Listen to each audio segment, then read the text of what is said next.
Hello, in today's video we're going to be discussing pattern blocks. I'm not going to do as much of a tutorial for this, but just kind of go over my process of how I make a pattern block, as a lot of people might do it differently, and I've retired from making some of them and don't plan on doing it again, so unfortunately I won't have a video tutorial about that. But most people are going to have a paper style pattern that they print out from their printer. Some might put it on cardstock, which is a little bit thicker, probably easier to use, but this you're still going to run over with your rotary cutter and shred it up. And for those of us who are making these fitted style masks, we go through quite a bit of paper with our patterns. So the next style mask pattern that I attempted was made out of wood. And this is just 2.4 millimeter balsa wood that I found at the craft store. And I put that through my Cricut cutter. It did not cut very well. I did not have much success with that. So what I did is I had my original pattern and I traced it out, and then with it marked, I took one of these utility knives and just started, cutting away at it.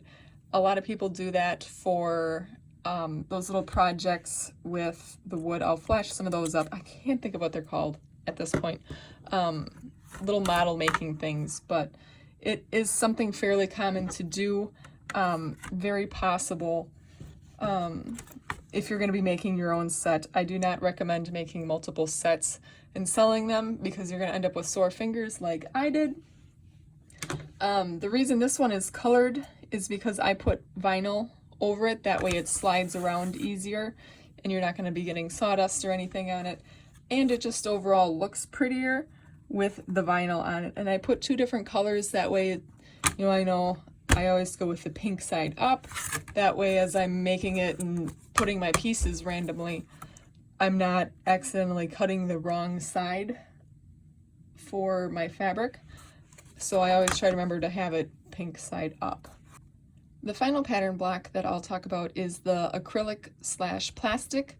I finally found the materials for this at the craft store. It was a couple aisles over from where I found the wood, but it's fairly thin. It's the exact thickness of my ruler here that I have. So if you're already using rulers for sewing, this is going to be the exact same thickness that you're used to, and it's fairly inexpensive. I mean, at Hobby Lobby it was only $1.50. Even if you don't have access to a Cricut machine, I did find on a subsequent trip to Hobby Lobby that over in the sewing area there is very thin plastic that people use for cutting out patterns that you'd be able to cut with the scissors. So even if you don't have access to a Cricut machine, there is an option that you can use the scissors on. But for my Cricut, I use the knife blade, not the fine point or the deep point blade. But after it makes 18 passes, you're ready to pull it out of the plastic. Be careful not to bend or pull too hard because it will split the plastic. Whether you're making wood pattern blocks or plastic, you're going to want to sand the edges down. They do get very sharp.